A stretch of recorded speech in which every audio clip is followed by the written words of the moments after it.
आर्यों के आने से पहले हड़प्पा सभ्यता में तलाशा जाना चाहिए।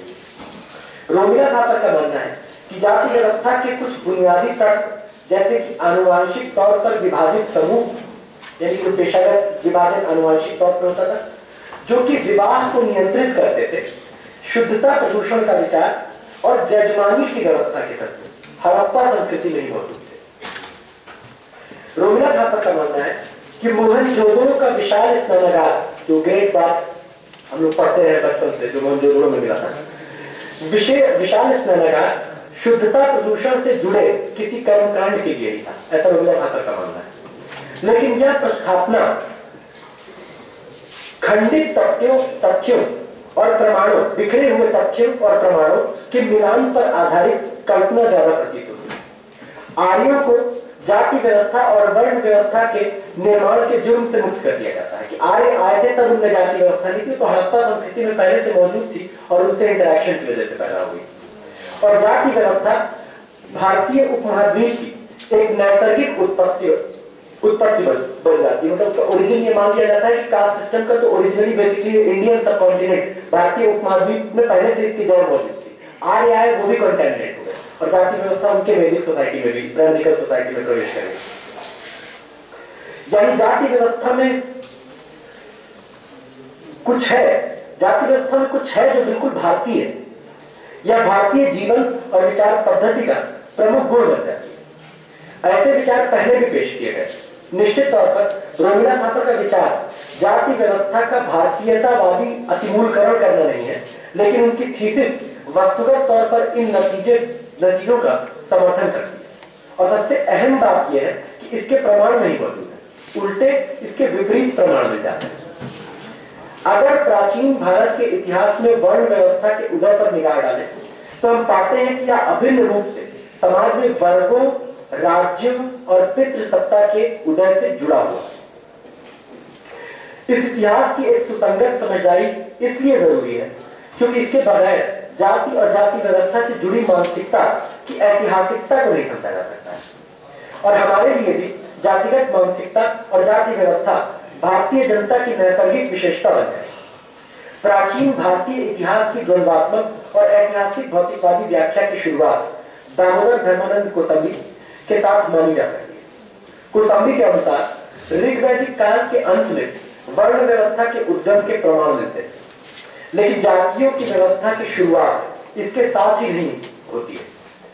जब वैदिक सभ्यता का उत्तर पश्चिमी सीमांत, नॉर्थ वेस्टर्न फ्रंटियर जिसको बाद में बोला गया, उत्तर पश्चिमी सीमांत से पूर्व की ओर विस्तार हुआ तो नई जनजातियों के वैदिक समाज में शामिल होने के साथ जातियों का उद्भव हुआ।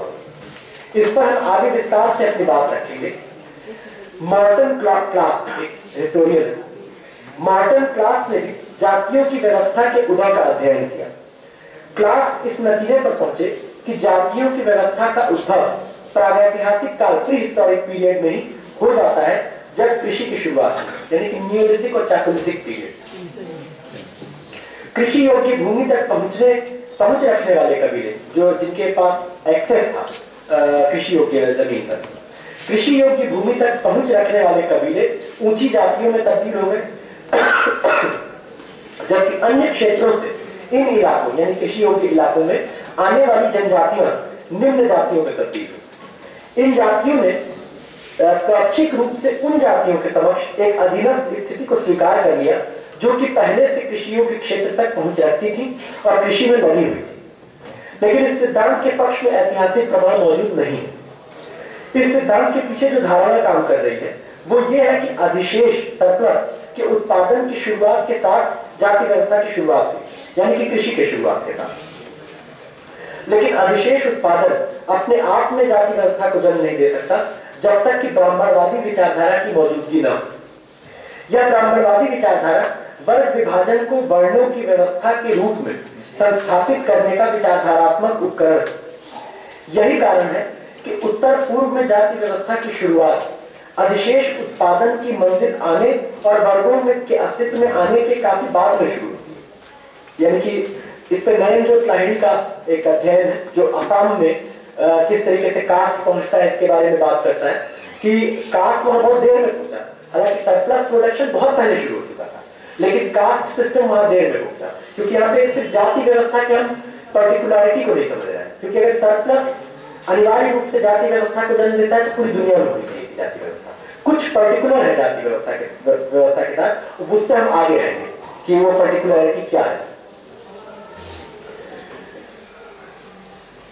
यही कारण है कि उत्तर पूर्व में जाति व्यवस्था की शुरुआत अधिशेष उत्पादन की मंजिल आने और वर्गों के अस्तित्व में आने के काफी बाद में शुरू होती है, जब ब्राह्मणवादी विचारधारा इस वर्ग विभाजन को जातिगत स्वरूप देती है। इसके अतिरिक्त मॉडर्न क्लास की वंश जनजाति क्लैन या ट्राइब से जाति के संक्रमण का सिद्धांत केवल उन जातियों के उद्भव की व्याख्या कर सकती है जो कि उत्पादन में लगी हो। ऐसे में स्वयं ब्राह्मण जाति के उद्गम की व्याख्या नहीं की जा सकती है। इसके अलावा मॉडर्न क्लास का यह सोचना भी गलत है कि जाति व्यवस्था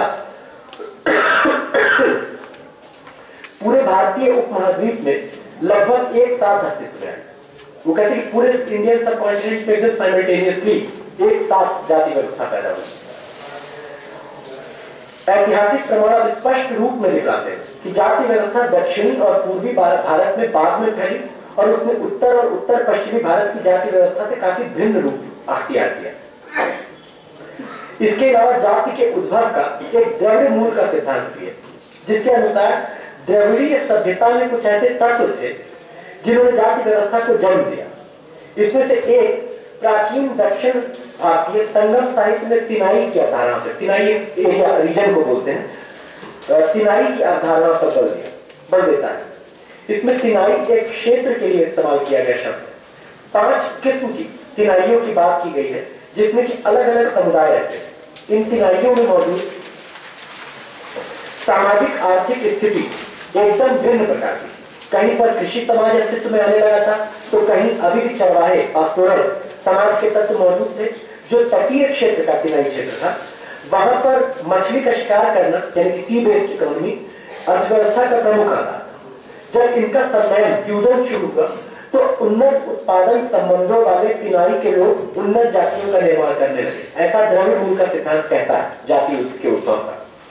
लेकिन यह सिद्धांत जाति व्यवस्था के मूल को सही तरीके से नहीं व्याख्यायित कर पाता है। इसका कारण यह है कि तिनाई 5 अलग प्रकार के भौगोलिक परिवेशीय क्षेत्रों की बात करता है और इसमें मौजूद समुदाय एक वर्ग विभाजित समाज का अंग नहीं थे, यानी कि एक सिविल सोसाइटी का पार्ट नहीं थे। वो पांचों एक यूनिफाइड सिविल सोसाइटी का पार्ट नहीं थे।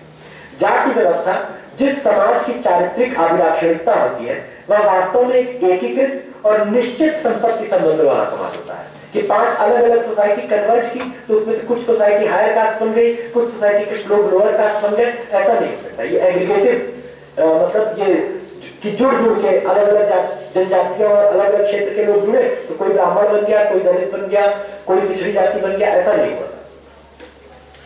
एक दूसरा कारण जो द्रविड़ीय मूल के सिद्धांत को जन्म देता है वो है द्रविड़ीय सभ्यता में पवित्र समुदायों के अछूत होने का सिद्धांत। वहां उल्टा है, जो लोग पवित्र कर्मकांडों में लगे होते हैं वो अछूत माने जाते हैं, क्योंकि उनके बारे में कहा जाता है कि जब वो कर्मकांडों में लगे होते हैं तो मतलब उनकी इम्प्योरिटीज उनके शरीरों से निकल रही होती है, तो जो उनके कॉन्टैक्ट में आता है वो भी पल्यूट हो जाता है। तो वो इसको जब इन्वर्टेड फिनोमेनन है प्योरिटी पल्यूशन का।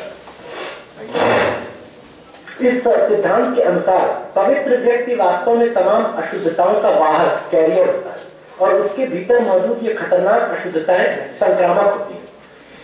लेकिन यहाँ शुद्ध और अशुद्ध का रिश्ता जाति व्यवस्था की तुलना में बिल्कुल विपरीत है। ऐतिहासिक प्रमाणों ने प्रदर्शित कर दिया है कि शुद्धता प्रदूषण के सिद्धांत बहुत से खानाबदोश और चरवाहे समाज में पैदा हो सकते हैं। मतलब ये प्योरिटी पोल्यूशन का कंसेप्ट अलग अलग रूप में बहुत सारे पास्टोरल नोमैडिक सोसाइटीज में पैदा हुआ, जिसमें कि ब्रूस लिंकन नामक एक समाजशास्त्री के अनुसार अक्सर ही पुरोहित और योद्धा वर्ग पैदा होते हैं। ये मिडिल ईस्ट की एंशिएंट सिविलाइजेशन में भी हुआ था, इजिप्ट की एंशिएंट सिविलाइजेशन में भी हुआ था, तो पुरोहित और योद्धा के शुरुआती वर्गों का पैदा हुआ। जादुई विश्व दृष्टिकोण मैजिकल वर्ल्ड व्यू के इस काल में एक वर्ग यानी कि पुरोहित वर्ग कर्मकांडों के जरिए पशुधन, क्योंकि कैटल से ही सब कुछ बेस्ड है चरवाहा समाज, एक वर्ग कर्मकांडों के जरिए पशुधन को बढ़ाने के लिए देवताओं को बलि चढ़ाकर अपनी भूमिका अदा करता है, तो दूसरा वर्ग यानी योद्धा वर्ग अन्य कबीलों पर हमला करके उनके पशुधन पर कब्जा करने की प्रक्रिया में नेतृत्व की भूमिका निभाता है। अन्य जो भी बचते हैं वे सामान्य आबादी का निर्माण करते हैं। पहला वर्ग पुरोहित वर्ग का निर्माण करता है और वह अक्सर शुद्धता प्रदूषण के सिद्धांतों का निर्माण करता है, लेकिन यह अपने आप में जाति व्यवस्था के उदय का कारण नहीं बन सकता है। इसके द्रविड़ीय मूल का सिद्धांत भी एक परिकल्पना है जिसके लिए ऐतिहासिक प्रमाण मौजूद नहीं है। अब कौशाम्बी के उस पर वापस आते हैं। वर्ण व्यवस्था के उदय के बारे में कौशाम्बी के सिद्धांत महत्वपूर्ण है। उनके सिद्धांत में कई विचार बाद में अनुपयुक्त पाए गए, लेकिन उनकी पूरी पद्धति मौजूद प्रमाणों की एक सुसंगत व्याख्या और उसके आधार पर अज्ञात पहलुओं के विषय में काफी तर्कसंगत सिमुलेशन करती है। मतलब अंदाजे से जैसे आपके पास अधूरे तथ्य और प्रमाण मौजूद हो तो बीच के गैप को आप अपने इमेजिनेशन से पूरा करते हैं। ये इमेजिनेशन निहायत अनसाइंटिफिक हो सकता है और साइंटिफिक हो सकता है। कौशाम्बी ने ये जोड़ तोड़ बिखरे हुए उसमें किया, काफी तार्किक, और अगर कम प्रमाण और तथ्य मौजूद होंगे तो ऐसे जितने भी साइंटिफिक सिमुलेशन होंगे उसमें कुछ तो गलत सिद्ध होंगे। सारे के सारे साइंटिफिक सिमुलेशन जो आप अंदाजे लगाएंगे, सारे आपका अंदाजा आपका सही नहीं हो सकता, आप चाहे कितने भी वैज्ञानिक दृष्टिकोण से क्यों ना करें। कौशाम्बी के अनुसार वैदिक आर्यों के आने के पहले आर्यों का एक समूह भारतीय उपमहाद्वीप में आकर बस चुका था। ये बात क्या प्रमाण मौजूद है, ये बात एक सिद्ध तथ्य है कि एक वेव आर्यंस की उन आर्यों से पहले आई थी जो कि ब्राह्मण, राजन्य और विश्व में बटे हुए वर्ण का जिनमें कंसेप्ट पैदा होने की प्रक्रिया में था। उससे पहले कुछ आर्यंस की एक वेव आ चुकी थी भारतीय उपमहाद्वीप में। कौशाम्बी के अनुसार वैदिक आर्यों के आने के पहले आर्यों का एक समूह भारतीय उपमहाद्वीप में आकर बस चुका था। संभवतः इस समूह का हड़प्पा सभ्यता के बचे हुए तत्वों के साथ सम्मिलन हुआ था। वैदिक आर्यों के आने के बाद इस समूह के लोगों का उनके साथ टकराव हुआ, यानी कि पुराने प्री वैदिक आर्यों का। ऋग्वेद में इन्हीं समूहों को दस्यु या दास कहा गया है। इन दस्युओं और दासों के कबीलों से कुछ शक्तिशाली सरदारों के बारे में कुछ सकारात्मक बातें भी कही गई। उनके लिए असुर शब्द का इस्तेमाल किया गया है, लेकिन ऐसा प्रतीत होता है कि पहले देवता के रूप में असुर शब्द का इस्तेमाल होता था, क्योंकि इंद्र को भी, जो कि वैदिक आर्यों का प्रमुख इहलौकिक दिसवर्ल्डी प्रमुख पारलौकिक देवता था वरुण, उस समय वरुण को प्रमुख, क्योंकि एग्रेरियन सोसाइटी आ चुकी थी, पानी बहुत इंपॉर्टेंट चीज बन गया था, बारिश, और जो इहलौकिक देवता था दिसवर्ल्डी गॉड था प्रमुख, वो इंद्र था, और उनके लिए भी असुर शब्द का इस्तेमाल किया जाता था उस समय। पारलौकिक देवता के लिए देव शब्द का इस्तेमाल किया जाता था वरुण वगैरह के लिए, और जो इहलौकिक देवता थे उनके लिए असुर शब्द था। इन दास दस्युओं के बारे में यह कहा गया है कि उनका वर्ण रंग सांवला या गाढ़े रंग का था, जो कि इस बात को दर्शाता है कि हड़प्पा सभ्यता के बचे हुए तत्वों के साथ उनका मेल हुआ था। और यह संभव है कि अन्य मूल निवासियों एबोरिजिनल्स के साथ भी उनका मेल हुआ। दासों, दस्युओं और आर्यों जो वैदिक आर्य के टकराव का ऋग्वेद में पर्याप्त जिक्र मिलता है। अंततः वैदिक आर्य इन दासों पर विजय प्राप्त करते हैं। असुर और दास शब्द का अर्थ दासों की पराजय के साथ बदल गया। शुरू से दास शब्द का अर्थ गुलाम नहीं था। दास एक सामाजिक समूह को कहा गया, जो सामाजिक समूह मौजूद थे, उनकी पराजय और उनके एंस्लेवमेंट के साथ इन शब्दों का अर्थ ऐतिहासिक तौर पर बदल गया। तो ये भी समझना बहुत जरूरी है, क्योंकि ऐसे प्राचीन भारत में बहुत शब्द मिलेंगे। जैसे कल मैं बात करता गणपति शब्द का इस्तेमाल इतिहास के अलग अलग दौरों में बहुत बदला है।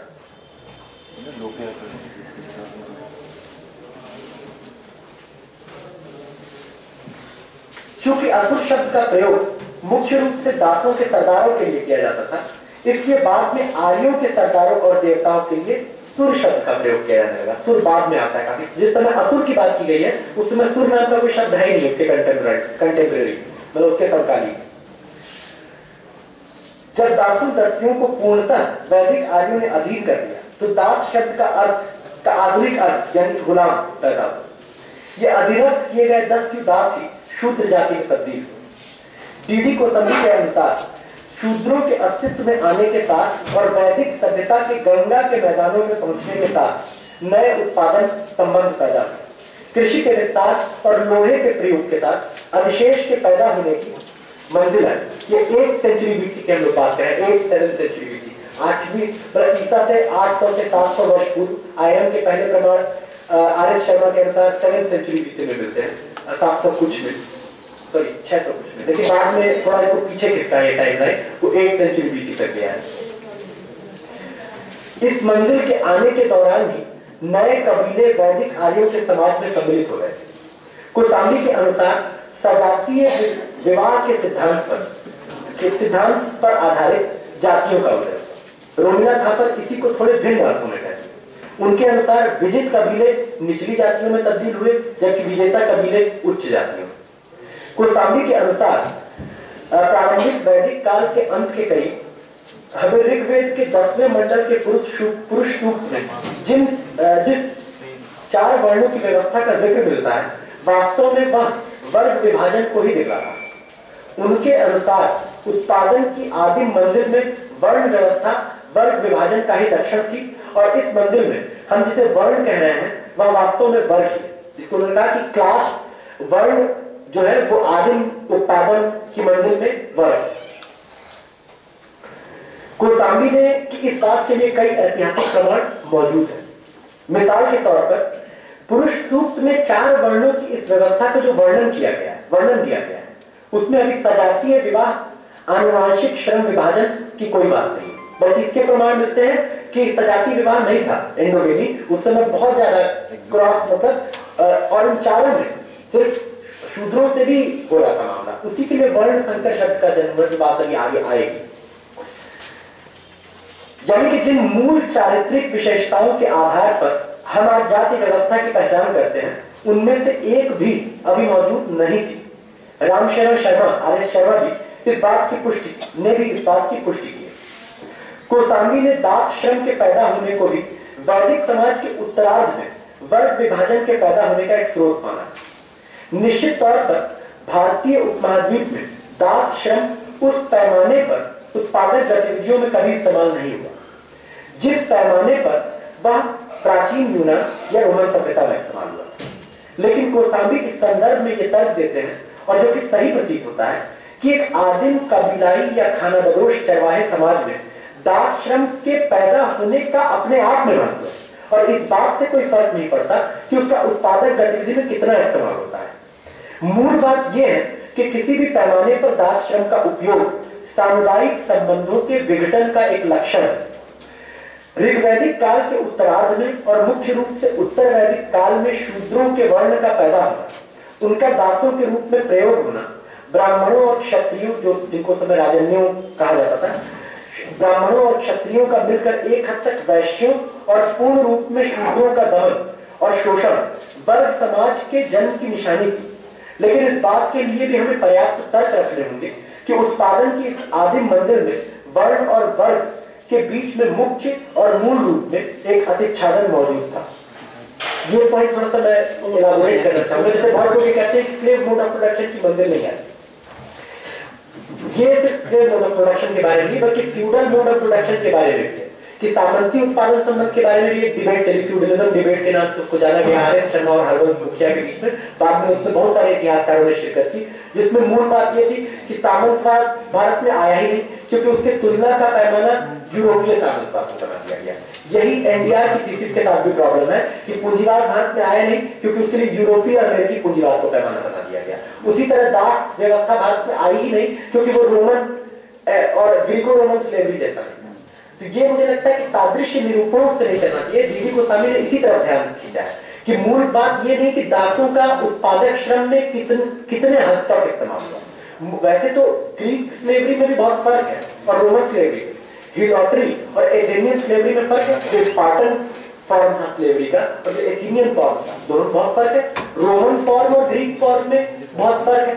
तो अब इनको भी आपस में डिवाइड किया जाने लगा और किसी बहुत ज्यादा ओवर पर्टिकुलराइज्ड अति विशिष्टीकृत सामाजिक संरचना को कहा गया कि बस यही दास समाज है। तब तो बाकी सारे दास समाजों को आप दास समाज के तौर पे परिभाषित नहीं कर सकते हैं। मूल चीज उत्पादन संबंध है और इसी की ओर कोसांबी ने ध्यान खींचा कि दास व्यवस्था को इस रूप में समझा जाना चाहिए कि उसमें सामुदायिक जो उत्पादन व्यवस्था थी, प्रिमिटिव जो इकोनॉमी था, उसका ब्रेकअप जो हुआ दास श्रम के पैदा होने के साथ, जो कि अधिशेष उत्पादन की मंजिल नहीं हो सकता है, क्योंकि प्रिमिटिव कम्युनिज्म का बेसिक जो चारित्रिक विशेषता है वो यही है कि उस समय उत्पादक शक्तियों का विकास इतना पिछड़ा होता है कि सभी के लिए श्रम करना जरूरी है। कोई एक लेबर क्लास नहीं पैदा होता है, रूलिंग क्लास, क्योंकि अगर वो पैदा होगा तो कबीला सर्वाइव ही नहीं कर सकता है, वो खत्म हो जाएगा कबीला। तो लेकिन एक ऐसा दौर आता है जब दास श्रम पैदा हो जाता है, तो इतने दास यूज हुई है, इतने दास यूज हुए, उत्पादन गतिविधि में इससे कोई फर्क नहीं पड़ता। ये पता लग जाता है कि अधिशेष उत्पादन वर्ग विभाजन की मंजिल तक पहुंच चुका है। अब अलग अलग दास समाजों की अलग अलग वो हो सकती है। जैसे मौर्य पीरियड में सीता भूमि की खेती 80% जो है वो दास श्रम से होती थी, और सीता भूमि अच्छा खासा एरिया था भारत का जिसपे दास श्रम की खेती होती थी। देवराज चांदना ने स्लेवरी इन एंशिएंट इंडिया में इस पे काम किया है, काफी बढ़िया काम है। इस पहलू को प्राचीन भारत के उत्कृष्ट इतिहासकार रामशरण शर्मा ने स्पष्ट किया है। शर्मा स्पष्ट करते हैं कि ऋग्वेदिक समाज में एक श्रेणीकरण स्ट्रैटिफिकेशन मौजूद था, लेकिन अभी इसे वर्ग का नाम नहीं दे सकते। दास श्रम की उपस्थिति भी केवल स्त्री दास श्रम के रूप में थी, जो कि न केवल घरेलू श्रम में लगाई जाती थी, बल्कि कई बार उनसे विजित कबीले में स्त्रियों की कम संख्या की पूर्ति भी की जाती थी। यानी कि वे विजेता जनजाति जाति में सम्मिलित हो जाती थी। यानी कि जो स्त्रियां जीत के आती थी उनके साथ बाकायदा वैवाहिक संबंध बन जाते, वो एसिमिलेट हो जाती थी। मतलब वैदिक समाज में, यानी कि वो दास के तौर पर ही एसिमिलेट होती थी, वो एकदम दास के तौर पर भी एसिमिलेट होती थी। और उन्हीं विजित कबीलों में से ऐसी भी महिलाएं होती थी जो कि उसमें मतलब बाकायदा उनसे शादी करके वो कबीले का एक अभिन्न अंग बन जाती थी, और उनके बच्चों के साथ कोई भी वो नहीं किया जाता था भेदभाव, वो उसके साथ मतलब उस कबीले के वो माने जाते थे। लेकिन अभी न तो इतना अधिशेष मौजूद था कि ये श्रेणियां वर्ग में तब्दील हो सके, और न ही इन श्रेणियों में अभी वर्ण या जाति के गुण आए थे, जैसे कि सजातीय विवाह, आनुवांशिक पेशा यानी श्रम विभाजन और गूढ़ पदानुक्रम रिजिड हायरार्की। दास श्रम के रूप में शूद्र थे जो कि अधीनस्थ बनाए गए 10 की दासी थे। उच्च वर्णों से पैदा होने वाले उनके बच्चे, जब उच्च वर्णों से उनका मेल होता था, उससे पैदा होने वाले उनके बच्चे बिना किसी भेदभाव के वैदिक समाज में सम्मिलित हो जाते थे। ऋग्वैदिक काल के उत्तरार्ध में जो 4 वर्णों का सामाजिक श्रेणीकरण पैदा हुआ था, वह अभी वर्ण जाति व्यवस्था नहीं था, बल्कि समाज के भ्रूण वर्ग विभाजन को देखा था। रामशरण शर्मा ने इससे छोटे पैमाने का मुद्रा विहीन समाज कहा, जिसमें वितरण में असमानता की शुरुआत हो चुकी, लेकिन अभी जनजातीय समाज, खानाबदोश निर्वाही समाज के शक्तिशाली तत्व मौजूद थे। 1000 से 700 ईसा पूर्व के करीब लोहे के प्रयोग के साथ गंगा के मैदानों में जंगल का सफाया हुआ, लोहे के हल का प्रयोग शुरू हुआ, उत्पादकता बढ़ी, और पहली बार इतना अधिशेष पैदा होना शुरू हुआ जिससे कि वर्ग और राज्य का निर्माण संभव हो सके। रामशरण शर्मा की बहुत थोड़ा बाद की किताब है, वर्ना and class formation in mid galactic planes. बहुत ही पतली सी पुस्तिका है, सभी साथी पढ़ सकते हैं। बहुत ही बोधगम्य भाषा में लिखी गई है और बहुत ही अच्छी पुस्तक है मार्क्सवादी इतिहास। और मार्क्सवाद को भारतीय इतिहास में नहीं लागू किया जा सकता, नहीं लागू किया जा सकता है, जो हल्ला बजाया जाता है वो कैसे लागू किया जा सकता है, इसका एक आदर्श उदाहरण है। एक अन्य इतिहासकार BNS यादव ने रामशरण शर्मा की व्याख्या के पक्ष में कई नए प्रमाण रखे। उन्होंने दिखलाया कि 700 ईसा पूर्व से लेकर पहली सदी ईस्वी के दौर तक वर्ग समाज के सुदृढ़ीकरण की यह प्रक्रिया जारी है। इसी दौर में नई जनजातियां वर्ण आधारित समाज में सम्मिलित हुई और इनसे नई जातियों का उद्भव हुआ। इस दौर में एक परिघटना यह भी सामने आई कि शूद्रों पर ब्राह्मणों और क्षत्रियों का नियंत्रण एक हद तक ढीला पड़ा और वे निर्भर कृषक आबादी डिपेंडेंट पेजेंट्री में तब्दील होने लगे, जिनमें पहले वैश्यों की बहुतायत थी। जो वैश्य अभी भी खेती में ही लगे रहे, उनके कर्मकांडीय स्तर में भी गिरावट आई और उनमें से कई शूद्रों में तब्दील होने लगे। ये परिघटना भी सामंतवाद के उदय से थोड़ा पहले शुरू हो गई थी, जिसको कई अनुराधा गांधी की किताब में भी ये बात आई है कि वो फ्यूडल एज की परिघटना है, वैश्यों का मुख्य तौर पे ट्रेड में जाना और मुख्य तौर पे शूद्रों का पेजेंट में। लेकिन ये परिघटना थोड़ा और पहले शुरू हुई है, जब अभी फ्यूडल मोड ऑफ प्रोडक्शन भ्रूण रूप में भी सामने नहीं आया था। जो बचे वे मतलब वैश्यों में जो बचे वे व्यापार को पेशे के तौर पे अपनाने लगे। ये वही मौर्यन पीरियड है जब अर्बन रेवोल्यूशन और कॉमर्शियल एक्टिविटी शुरू हुई थी, जिसको सेकेंड अर्बन रेवोल्यूशन कहा गया है। इस प्रकार वैश्यों की आबादी में कमी आई और उन्होंने व्यापार को अपना प्रमुख पेशा बना लिया। वर्ण जाति व्यवस्था में यह जो परिवर्तन आ रहा, यानी कि जो वैश्य और शूद्र के रिचुअल स्टेटस में भी परिवर्तन आ रहा, इसका मूल कारण क्या था? इसका मूल कारण था एक नई उत्पादन व्यवस्था और नए उत्पादन संबंधों का पैदा होना। पहली सदी ईस्वी से हमें भूमिदान लैंड ग्रांट के प्रमाण मिलते हैं। अभी ये पूरा फ्यूडल एग्रीकल्चर नहीं पैदा हुआ है, लेकिन लैंड ग्रांट के पहले प्रमाण फर्स्ट सेंचुरी एडी से मिलते हैं। ये भूमिदान कई बार ब्राह्मणों को दिए जाते थे, लेकिन सिर्फ ब्राह्मणों को नहीं दिए जाते थे, बल्कि इसके प्राप्तकर्ता बेनिफिशियरी क्षत्रिय और कुछ मामलों में वैश्य भी हो सकते थे।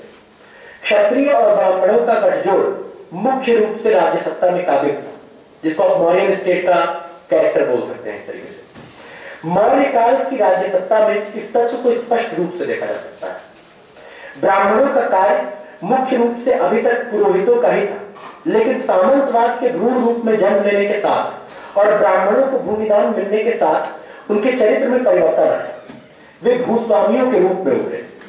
क्षत्रियों के वर्ण का चरित्र पहले से ही योद्धा और भूस्वामी का था। ब्राह्मणों और क्षत्रियों का गठजोड़ ही अभी भी शासक वर्ग की भूमिका निभा रहा। लेकिन 4वीं शताब्दी से लेकर 11वीं शताब्दी तक, जब तक कि सामंती उत्पादन संबंध विकसित होते रहे, चारों वर्णों की भूमिकाओं में बुनियादी परिवर्तन आए। इन पर हम आगे और चर्चा करेंगे। सुवीरा जायसवाल, रामशरण शर्मा और बीएनएस यादव द्वारा सामंतवादी उत्पादन पद्धति के विवरण से सुवीरा जायसवाल, रामशरण शर्मा और बीएनएस यादव द्वारा सामंतवादी उत्पादन पद्धति के विवरण से सहमति रखती है। उनके मुताबिक हरवंश मुखिया की यह आपत्ति कि उस दौर की सामाजिक संरचना को सामंतवाद नहीं कहा जा सकता, क्योंकि उसमें भूदास व्यवस्था प्रमुख तौर पर मौजूद नहीं थी, व्यर्थ है। भारतीय सामंतवाद में भूदास के रूप में किसी अलग वर्ग की जरूरत नहीं थी। शूद्र और अछूत जातियों की अधीनस्थ स्थिति इस कमी को पूरा कर देती थी। जैसे वहां पे एक फ्री पेजेंट्री थी और एक सर्फ का क्लास था, तो जो जमीन पे काम करने वाले जो मेहनत कश थे, वो दो हिस्से में बटे हुए थे। फ्री पेजेंट्री जो कि डिपेंडेंट और इंडिपेंडेंट पेजेंट्री में बटी हुई थी, और सर्फ। लेकिन यहाँ पे ये सब मर्ज होकर ये तीनों पे ही फंक्शंस को अंजाम देने का काम शूद्र और अछूत जातियां कर रही थी। इसलिए बहुत ही क्लियरली, बहुत ही स्पष्ट रूप से डिलीनिएटेड यूरोपीय अर्थों में सर्फ क्लास की, भूदास वर्ग की कोई जरूरत नहीं थी। उस सामंतवाद की उस जरूरत को अछूत जातियां और शूद्र वर्ग पूरा कर रहे थे। कई बार शूद्र बटाईदार बन जाते थे। वास्तव में भारत में भूमिहीन कृषि मजदूरों और निचली जातियों के बीच जो आंशिक अतिच्छादन आज तक मौजूद है, उसके बीच भारतीय सामंतवाद के युग में ही पड़े।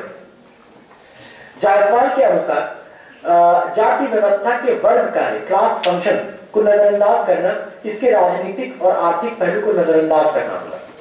और अगर जाति व्यवस्था के बुनियादी आर्थिक और राजनीतिक पहलुओं को नजरअंदाज किया जाता है, तो उसमें जो बचेगा वह मात्र सजातीय विवाह और आनुवंशिक श्रम विभाजन होगा। ऐसे में जाति व्यवस्था भारतीय जीवन, इतिहास और समाज का एक अनैतिहासिक, अनादि अनंत और इसलिए नैसर्गिक हिस्सा बन जाएगी। जैसे अगर कास्ट के इकोनॉमिक फंक्शन को, उसके आर्थिक चरित्र को न समझा जाए, क्लास के साथ उसके रिलेशन को न समझा जाए, तो कास्ट दैवीय नहीं बन जाएगा, जाति व्यवस्था दैवीय बन जाएगी। क्योंकि उसका जो दो एलिमेंट बचेगा वो कर्मकांडीय एलिमेंट है, सजातीय विवाह और रिजिड लेबर डिवीजन, जिसको जस्टिफाई करने के लिए जो ढांचा पैदा किया गया है वो वास्तव में एक धार्मिक कर्मकांडीय ढांचा है। हम जानते हैं कि दलित मुक्ति की बात करने वाले कई विचारक और संगठन लगभग ऐसी ही बात करते हैं और अनजाने में जाति व्यवस्था का नैसर्गिकीकरण, नेचुरलाइजेशन कर देते हैं। यह जाति व्यवस्था के आदर्शीकरण और एक प्रकार से वैधिकरण की ओर ले जाता है।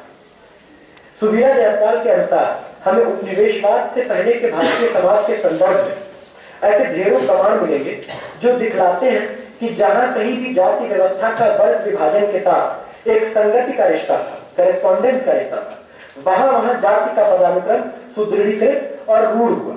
जबकि जहां कहीं भी जातियों के बीच मौजूद कर्मकांडीय पदानुक्रम वर्ग विभाजन की गतिकी के विपरीत था, वहां जाति व्यवस्था के भीतर संलयन और विखंडन, फ्यूजन और फिशन की प्रक्रिया शुरू हो गई, जिसने क्रमिक प्रक्रिया में जाति पदानुक्रम में अहम बदलाव ला दिए। ये थोड़ा सा एलाबोरेट करने वाला पॉइंट है, जिससे कास्ट और क्लास के बीच के संगति के संबंध को, करेस्पॉन्डेंस के संबंध को समझा जा सकता है। वो ये है कि जिन जिन क्षेत्रों में जातियों की का जो पदानुक्रम था वो वर्गों के पदानुक्रम से ज्यादा मैच करता था, वहां पे जातियों का वही पदानुक्रम खटाक से रूढ़ बन गया, एकदम इमीडिएटली, बहुत जल्दी इतिहास में प्रक्रिया घटित हुई कि वर्गों का वो पदानुक्रम बहुत जल्दी रूढ़ बन गया। लेकिन जिन इलाकों में वर्गों का पदानुक्रम ब्राह्मणवादी विचारधारा द्वारा तय जो वर्णों का पदानुक्रम था उससे मैच नहीं करती थी, वहां पे जाति व्यवस्था को आइडियोलॉजिकली अपने में बदलाव करने पड़े। मिसाल के तौर पर आंध्रा की वेल्लाल कम्युनिटी के संदर्भ में, जिनको शूद्रों के उसमें रखा गया, और वहां पर ऐसी ब्राह्मण संहिताओं की रचना की गई जो वहीं चलती है, आंध्र मतलब साउथ के एरिया में चलती है, जिसमें यह बताया गया कि वही ब्राह्मण क्षेत्र है जिसको एक शूद्र वेल्लाल भोजन कराता है। तो यहां पर आप देखेंगे शूद्र का स्टेटस एकदम बदल जाता है और यहां पर उसके अनुसार ब्राह्मणवादी रिचुअलिस्टिक स्टेटस में परिवर्तन करना पड़ता है पूरा का पूरा। और अगर पूरे दक्षिण और पूरे के पूरे पूर्व क्षेत्र को मिला दिया जाए तो भारत की आबादी का एक लगभग 40 से 50% हिस्सा बनेगा।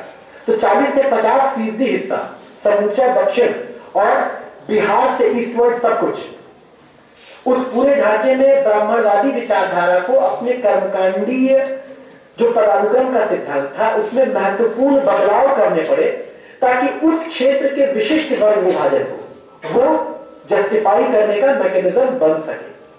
तो कास्ट एक आइडियोलॉजी के तौर पे, जैसे वर्ण विचारधारा वो फ्लेक्सिबिलिटी नहीं देती है और इसलिए वर्ण विचारधारा बहुत रिजिड होने की वजह से अब जातिगत विचारधारा को देखिए क्या है कि उसमें सिर्फ एक ही चीज पे वो रिजिड है, शुद्धता और प्रदूषण। और ये वेल्लाल कम्युनिटी के बारे में लागू हुआ। वेल्लाल कम्युनिटी जो साउथ की थी उसको शुद्धता का स्टेटस दे दिया गया और चूंकि अशुद्धता किसी को देना था तो वो दिया गया अति जो जिनको आदि द्रविड़ को, और इसलिए शूद्र में एक नया विभाजन पैदा किया गया, उसको बोला गया सत शूद्र वेल्लाल को, और जो आदि द्रविड़ थे उनको बोला गया असत शूद्र। जो असत शूद्र थे वो अंत्यज थे जिनमें फर्क पाणिनि ने किया था बहुत पहले। तो पाणिनि ने जो फर्क किया था उसने निर्वासित, जिसकी मैं कल बात कर रहा था, दो प्रकार के शूद्रों की बात की। एक वे शूद्र जिनके द्वारा खाए गए बर्तनों को यदि आग से पवित्र कर दिया जाए तो उसमें सवर्ण खा सकता है, वो है अनिर्वासित शूद्र। और एक शूद्र वो जिनमें चांडाल वगैरह को गिना गया। बहुत लोग समझते हैं चांडाल आउटकास्ट है, नहीं है, मतलब वो रिचुअलिस्टिकली उनका स्टेटस निर्वासित शूद्र का था। बाद में वो अंत्यज जैसे बन गए, वो बाहर हो गए उस फोर फोल्ड डिवीजन से जो है। तो इसलिए हम पाते हैं कि जो जातिगत विचारधारा है वो एक बहुत ही फ्लेक्सिबल इंस्ट्रूमेंट देती है और देती रही है भारत के शासक वर्गों को लंबे समय तक।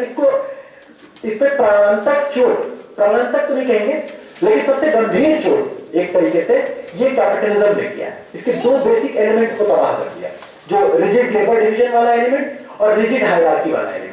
सिर्फ एंडोगेमी बचा, उस पर आगे आएंगे कि एंडोगेमी क्यों बचा। सुवीरा जायसवाल ने कोसांबी, रामशरण शर्मा और इरफान हबीब की इस विषय में आलोचना की है कि उन्होंने वर्ण व्यवस्था के भीतर जातियों के पैदा होने के लिए एक बाह्य कारक यानी कि नई जनजातियों के वैदिक समाज में सम्मिलित होने को जिम्मेदार ठहराया है। जहां एक ओर यह बात सच है कि वैदिक सभ्यता के पूर्व की ओर विस्तार और नई जनजातियों के इसमें शामिल होने ने जातियों को जन्म दिया, वहीं यह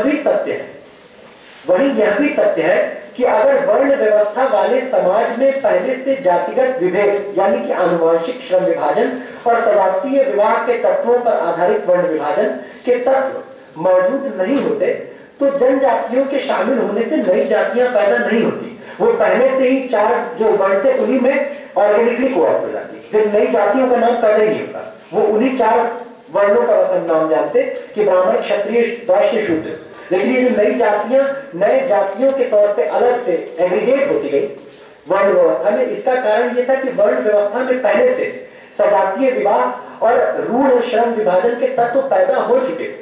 इसीलिए जातियों के सम्मिलन का और उनके शामिल किए जाने में एग्जैक्टली वो रूप अख्तियार किया जिसकी बात कोसांबी ने की है कि जनजातियां आई तो नए जातियां बनी। वो जनजातियां अपने एंडोगेमी के प्रैक्टिस और इसके साथ आई और नई जातियां बनी। सुवीरा जायसवाल के अनुसार यह मानना कि पूर्व वैदिक जनजातियां सजातीय विवाह पर अमल करती थी जबकि वैदिक आर्यों में यह संस्कृति नहीं थी, गलत है। उन्होंने इसके विपरीत प्रमाण उपस्थित किए हैं कि वैदिक समाज में पितृसत्ता के पैदा होने के साथ ही वंश आधारित सगोत्र विवाह की परंपरा समाप्त होने लगी थी और स्त्रियों के अधीनस्थ स्थिति ग्रहण करने के साथ सजातीय विवाह की परंपरा के बीज पड़ चुके थे। दूसरी ओर ऐसे पूर्व वैदिक कबीलों के प्रमाण भी मिल सकते हैं जिनमें अभी सजातीय विवाह की परंपरा नहीं पैदा हुई थी, जिसको की कोसाम्बी कह रहे हैं कि पूर्व वैदिक कबीले सजातीय विवाह की परंपरा को लेकर वैदिक उसमें आए और इस वजह से जातियां बनी।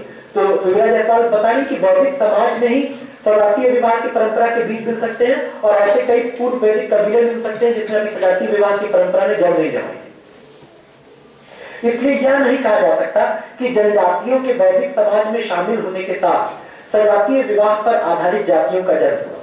दूसरी तरफ वैदिक समाज में ही शूद्रों की जाति के जन्म के साथ शारीरिक श्रम के विशिष्ट रूपों को हीन बनाकर पेश किया जाना शुरू हो चुका था। ऐसे में जब नए किस्म के उत्पादक श्रमों में विशेषज्ञता रखने वाले कबीले वैदिक समाज में शामिल हुए तो उन्हें अलग अलग जातियों के रूप में शामिल किया गया और साथ ही आनुवांशिक श्रम विभाजन भी पैदा होने लगा। यही कारण था कि पूरे के पूरे कबीले एक जाति में तब्दील नहीं हुए, बल्कि हुआ ये कि कबीलों के उच्च पुरोहित वर्ग ब्राह्मणों के साथ मिल गए और अन्य वर्ग वैदिक समाज के अन्य वर्णों में सम्मिलित हुए। कई कबीलों के तमाम लोग क्षत्रियों के वर्ण में भी सम्मिलित हुए। संक्षेप में कहें तो सजातीय विवाह और आनुवांशिक श्रम विभाजन पर आधारित जातियों के जन्म की जमीन पहले से ही वैदिक समाज में मौजूद थी और इसीलिए नई जनजातियों का वैदिक समाज में शामिल होना जातियों के जन्म का एक कारण बन सका। जो माओ ने कहा था कि इंटरनल कॉन्ट्रडिक्शन प्रधान होते हैं, मतलब एक खास तापमान पर अंडा चूजे को जन्म देता है लेकिन दुनिया के किसी भी तापमान पर पत्थर चूजे को जन्म नहीं दे सकता है। तो ये बुनियादी तर्क मिस कर गया। एक्सटर्नल फैक्टर को ज्यादा प्रधानता दी गई आर.एस. शर्मा द्वारा भी और डी.डी. कोसाम्बी द्वारा भी। और सुवीरा जायसवाल ने एक बहुत ही इंपॉर्टेंट करेक्टिव डाला है जातियों के उद्भव के उसमें, और इस मामले में अभी तक के मार्क्सवादी इतिहास लेखन में जाति व्यवस्था पे हमारा मानना है कि सुवीरा जायसवाल का काम सबसे बैलेंस्ड मार्क्सवादी काम है। इस पूरी प्रक्रिया में वैदिक समाज में वर्ग विभाजन की आंतरिक प्रक्रिया प्रमुख तौर से जिम्मेदार है। बाह्य जनजातियों का वैदिक वर्ण व्यवस्था के सम्मिलन तो मध्यकाल के उत्तरार्ध तक जारी रहा। यह जातियों के पैदा होने का कारण अपने आप में नहीं बन सकता था। इस विषय में सुवीरा जायसवाल की अवस्थिति ज्यादा संतुलित प्रतीत होती है। वैदिक काल की समाप्ति और प्राचीन गणराज्यों की शुरुआत के समय तक के इतिहास को देखें तो एक बात स्पष्ट तौर पर उभर कर सामने आ जाती है। वर्ण व्यवस्था का उद्भव और जातियों का पैदा होना एक व्यापक और जटिल ऐतिहासिक प्रक्रिया थी। अभी भी उस दौर के इतिहास के कई पहलू अछूते हैं और उनके बारे में पर्याप्त प्रमाण भी मौजूद नहीं, लेकिन यह तय है कि वर्ण व्यवस्था अपने उद्गम से ही सतत गतिशील थी। जातियों के पैदा होने के बाद जाति व्यवस्था का जो स्वरूप सामने आया वह भी गतिशील था। इनकी गति के पीछे जो प्राथमिक प्रेरक था, प्राइम मूवर था, वह उत्पादन पद्धति और उत्पादन संबंधों में आने वाला बदलाव था। वर्ग समाज के अस्तित्व में आने के समय पर वर्ण वर्ग अतिच्छादन साफ तौर पर दिखलाई देता है, लेकिन यह अतिच्छादन बहुत लंबे पूर्ण अतिच्छादन मतलब लंबे समय तक नहीं बना रह सकता है और अंततः एक संगति करेस्पॉन्डेंस के संबंध में तब्दील होना तय था। ये क्यों था, इसका कारण यहां हमने स्पष्ट किया है। इसका कारण यह है, इस करेस्पॉन्डेंस अतिच्छादन पूर्ण अतिच्छादन के खत्म होकर एक सापेक्षिक अतिच्छादन या करेस्पॉन्डेंस के संबंध में तब्दील होने का कारण यह है कि वर्ण व्यवस्था अपने उद्गम के समय पर मौजूद वर्ग संबंधों का विचारधारात्मक वैधीकरण, लेकिन यह एक ऐसा विचारधारात्मक वैधीकरण था जो अपने आप में विशिष्ट था। दुनिया के सभी समाजों में वर्ग शासन के अस्तित्व में आने के बाद शासक वर्गों के शासन को वैध ठहराने वाली विचारधाराएं जन्म लेती हैं, लेकिन भारत में इस विचारधारा ने न सिर्फ धार्मिक रूप लिया परंतु वह कर्मकांडीय रूप से अश्मीभूत और सिपाही हो गई, रिचुअलिस्टिकली और सिपाही हो गई। जाहिर तौर पर अगर कोई भी शासक वर्ग अपने शासन के तहत मौजूद वर्ग विभाजन के ढांचे को अपनी विचारधारा के जरिए कर्मकांडीय तौर पर अश्मीभूत करेगा, तो यह विचारधारात्मक वैधीकरण कभी भी समाज में उत्पादन संबंधों और उत्पादन पद्धति के विकास के साथ मेल बिठाते, को पूर्ण मेल कहना चाहिए, पूर्ण मेल बिठाते हुए नहीं चल सकता है, क्योंकि कोई भी रिचुअल तुरंत नहीं बदले जा सकते। आज आप कहेंगे कि ईश्वर ने कहा ब्राह्मण सबके ऊपर ये, कल आप कहेंगे कि नहीं ईश्वर ने कल जो कहा था वो गलत कहा था, आज ईश्वर ने जो कहा कि वो शूद्र और ब्राह्मण दक्षिण में एकदम ही बदलना पड़ जाएगा। तो जो ये कर्मकांडीय अश्मीभूतिकरण, इसने उसको एक स्थैतिक रूप, स्टैटिक बना दिया, जो रूलिंग क्लास की आइडियोलॉजी। इसीलिए यहाँ पर रूलिंग क्लास की आइडियोलॉजी जिस पदानुक्रम को कह रही थी कि ये पदानुक्रम होना चाहिए, और जो वास्तविक समाज में पदानुक्रम था, उसके बीच में पूर्ण अतिच्छादन मौजूद नहीं था, सापेक्षिक अतिच्छादन मौजूद था। और इसीलिए उस वह विचारधारा जिस सोशल स्ट्रक्चर, जिस सामाजिक संरचना को इंजेंडर कर रही थी, पैदा कर रही थी, वो सामाजिक ढांचा भी पूर्णतः उसके साथ अतिच्छादन में नहीं हो सकता था। और ये उद्भव के बाद ही, ये अर्ली मिडिवल पीरियड से ये प्रोसेस शुरू हो गई थी, जब एक करेस्पॉन्डेंस का संबंध विकसित हो चुका था। ऐसे में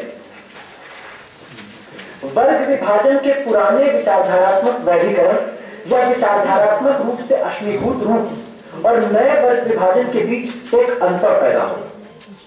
निश्चित तौर पर इस अंतर का यह अर्थ नहीं है कि समाज में मौजूद वर्ग विभाजन और उसके विचारधारात्मक कर्मकांडीय वैधीकरण के बीच कोई भी संबंध या संगति नहीं रह जाएगी। इसका यह अर्थ है कि जब भी वर्ग विभाजन आमूल रूप से बदलेगा, तो पुराना कर्मकांडीय ढांचा चरमराने लगेगा और उसमें कुछ संयोजन, एडजस्टमेंट, ये समायोजन होना चाहिए, समायोजन, एडजस्टमेंट करने पड़ेंगे। जाति व्यवस्था और जाति विचारधारा के पूरे इतिहास में ऐसे परिवर्तन भरे पड़े, जब कर्मकांडीय ब्राह्मणिकल थियरी और जाति के सिद्धांत को ही रेडिकली चेंज करना पड़ा बार बार। ये परिवर्तन दिक और काल दोनों ही पैमाने पर मौजूद है, यानी कि एक ही युग में अलग अलग क्षेत्रों में जातिगत पदानुक्रम बिल्कुल भिन्न प्रकार के हैं। मिसाल के तौर पर जब वैदिक सभ्यता दक्षिण भारत और पूर्वी भारत के समाज तक पहुंची, तो उस समय के दौर में कृषि आधारित अर्थव्यवस्था काफी विकसित हो चुकी थी और वर्ण व्यवस्था के भीतर भी कृषक जातियों की स्थिति में तब्दीली आ चुकी थी। नतीजतन इन क्षेत्रों में हमें क्षत्रिय और वैश्य वर्ण नहीं मिलते।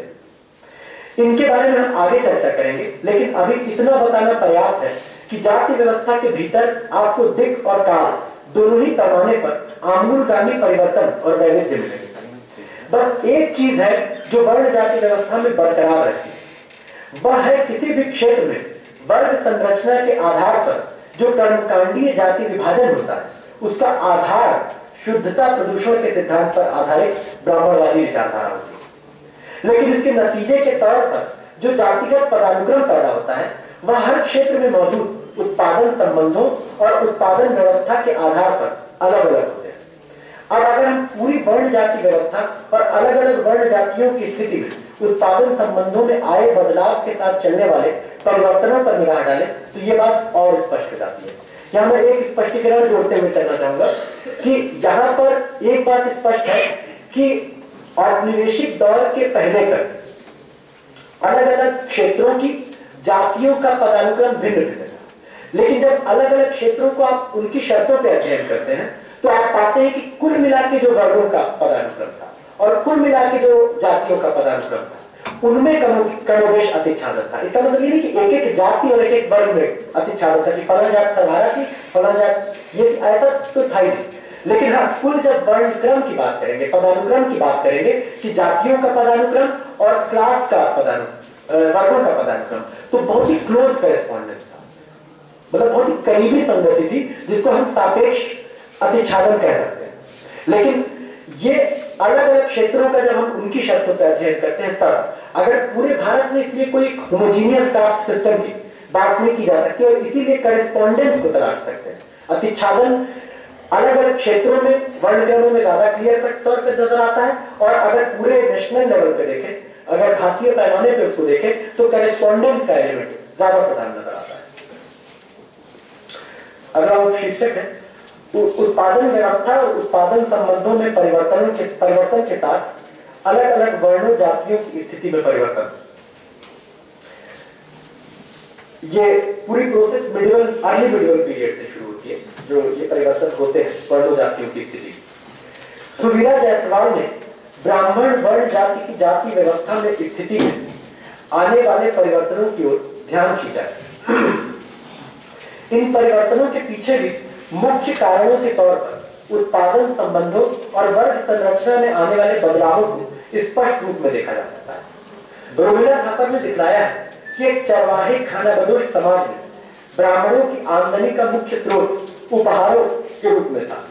ब्राह्मणों के लिए तत्कालीन धार्मिक संहिताओं में भी आमदनी के इसी स्रोत को वांछित ठहराया गया।